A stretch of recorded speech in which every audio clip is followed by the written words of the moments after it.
Mr. President, kahit sa condominium, sinasabi nga po ng DSUD na pati ang condominium ay for the poor as long as may interest subsidy. So sinusubukan po ng department they're telling me mag-innovate it's sa mga 4,000 programa.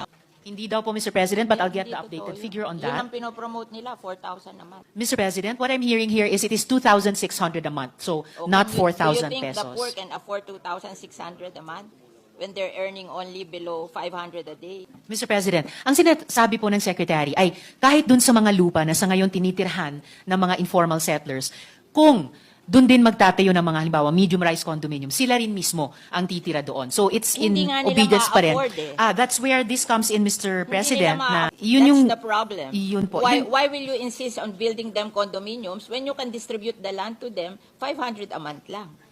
Ang babayaran nila. Why will you insist on building condominium? Dahil kikita ka doon sa contractor ng condominium na may porsyento ka doon, kaya pinag-i-insist mo yung condominium.